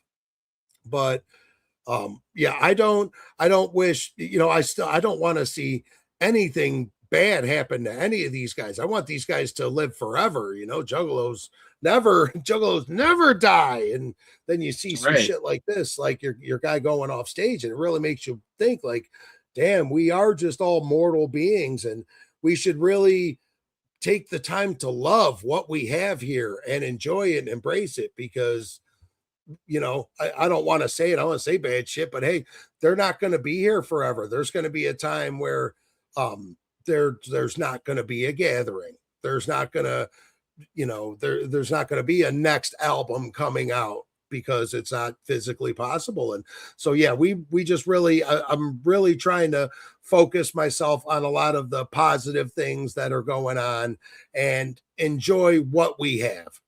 Hey, Beastmaster in the chat. He said Jay always bounces back.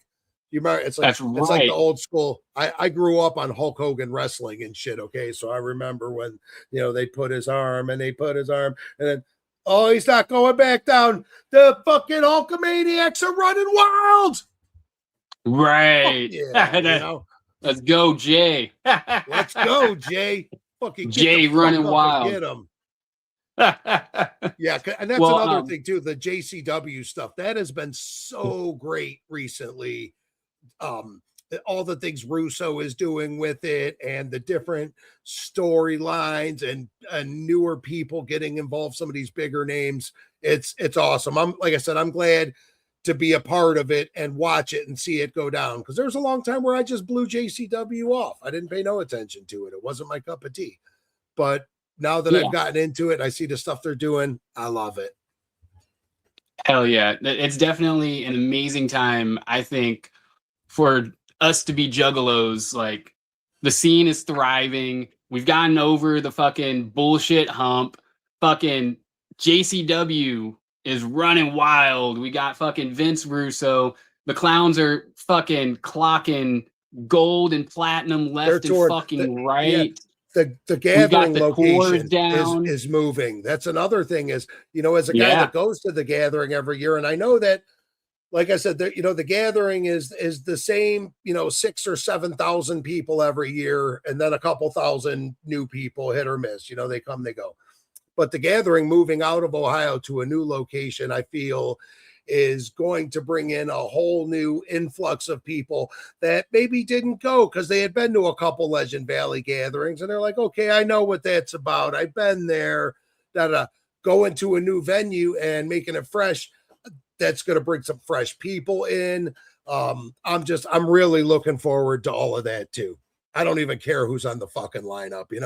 It could be fucking, I don't give a fuck who it is. It could be fucking Violent J farting in a mason jar for main stage. I don't give a fuck.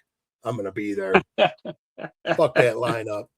As long as I know my man's Unhappy's going to be there and Stasher's going to be there and Sis is going to be there. And, that's the shit I'm talking about is that's going to be our spot where we get to come together and see each other and hang out and talk shit and have fun and laugh about all the dumb shit on the internet. And you know what I mean? I so look forward to that every year. And I've been getting treated like a celebrity recently when I go places. So that's completely different for me. Usually I just get dirty looks and shit when I walk into a show. Now they're like, hey, Swills Edition. Hey, how you doing? That's hella fresh, man. Oh, yeah. I'm like, hey, anybody want to buy me a drink? Any takers? Any takers?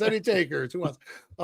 No, but I love it, man. I really love where the Juggalos are going with things, and I feel like there's a upswing coming. In I really feel the upswing of vibration of the family love. Even with the Juggle Ohio thing, Darby and Devereaux did a free meet and greet in the parking lot of the King of Clubs the afternoon of day 2. So at 2:00 in the afternoon, Shaggy the Airhead and Darby and Devereaux, Anti-Boy, Unhappy, a lot of the people that were performing were just there hanging out in the parking lot. Not you had to pay $100, not you had to wait in line to go see them. No, they were just there, just doing it, just being juggalos with the rest of us, taking pictures, fucking kissing hands, shaking babies, whatever, just out there fucking doing the damn thing. And it was such a good feeling to see, people that they're not full of themselves. They're appreciative of what they have and what the underground has done for them. And, same thing like Shaggy the Airhead making all the clothes and doing these pictures. And he does a lot of shit for that's embraced by the juggalos. Maybe it's not necessarily like official psychopathic shit, but the juggalos love the lazy and crazy merch. They love the loudness of it. They love the exclusivity of it. Um, a lot of it's a little loud for me. But I've heard people refer to it as the Gucci of our culture because it's a little bit pricier. The quality's a little bit better. It's not your shit toilet paper, just black concert tee with a print on it. Shout out Acid Cult.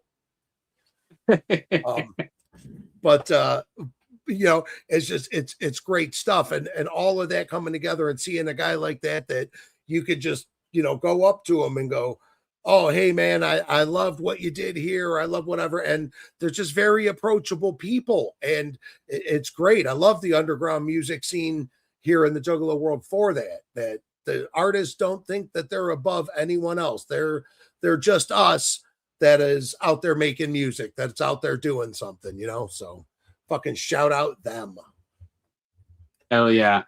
Well, we're a little over 2 hours in, so I think I'm going to go ahead and cut this. But before we go, you said shout outs to them, but do you have any other shout outs you want to give? I ain't falling for this bullshit, dude. I already know how this goes. I go to start talking and you kick me off.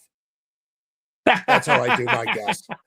No, but hey, shout out to everybody that showed up here and supported me. Big Sis, Pixie, Tree Bro. I see you guys over there. Bizarre. I see you. Unhappy. Shovel from Precious Juggalos. You sissy little doll painter. You. Juggalo Gold from Canada. Love it. Don Chaos, which is the completely opposite of chaotic. He's actually a very mellow guy. So fucking whoop whoop to that motherfucker. Anybody else that I missed, whatever, hit me up in a DM and I'll send you some DPs. You know what I'm saying? And Super Nugs. Fuck yeah. All right. Yeah. Much love, Seth, thank you for having me. And I truly appreciate hanging out in the tunnels with you guys. A lot of what you guys have done over the years has paved the way for me and a lot of the other new people that are coming in here. And I learned from you guys. I learned from all the other Juggalo shits. So it's dope. I'm glad that you had me on there. Shout out Replicon Radio, except Rue. Fuck him. But the other two guys, they're cool. Shout out to Replicon. All love. Always all love to Replicon. All love. Hell yeah, boys. All love to everyone out there. Whoop whoop. All right. Whoop whoop. We're out of here. Seth Moon. We were just in the tunnels with the one and only Swills edition.